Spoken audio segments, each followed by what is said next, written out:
Hello, everybody. My name is Miranda Johnson, and I am just beginning my journey to becoming an elementary school teacher. Today, I would like to discuss my dispositions for teaching. There are so many things to consider when putting yourself in a path to influence young minds. I would like to believe that I can perfectly portray these 10 dispositions that have been outlined, but I know I will find I have different strengths and weaknesses in these practices. The dispositions I connect to the most are compassion, advocacy, and fairness. I believe the children are our future, and I have chosen this path to make sure they are cared for, educated, and loved. I hope to teach them the values and morals of being a decent human being with compassion and empathy for those around them. I believe with these traits they can go on to become effective leaders.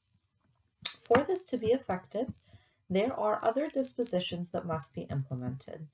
I believe I will be able to successfully follow through with being professional, dedicated, and honest. I want to lead as an example for my students and show them what it looks like to be a decent and compassionate person. I want them to look up to me as if I have the values they want to possess. Following these dispositions will ensure that I can be the best example. I will also hold my students and myself to high expectations and set attainable goals. I think it is important to have a plan and a dream and a direction to head in.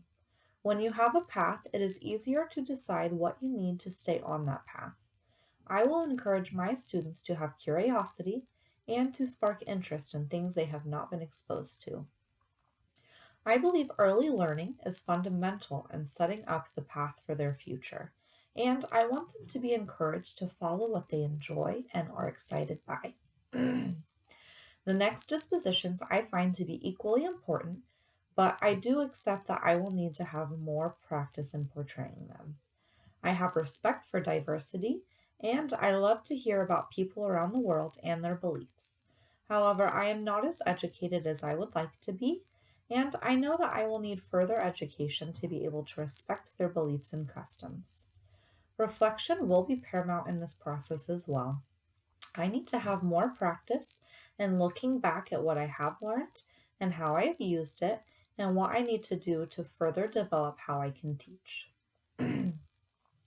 I believe that these aspects of teaching must come together to create a successful learning environment. It is most important for a teacher to be respectful of themselves, their students, and their colleagues.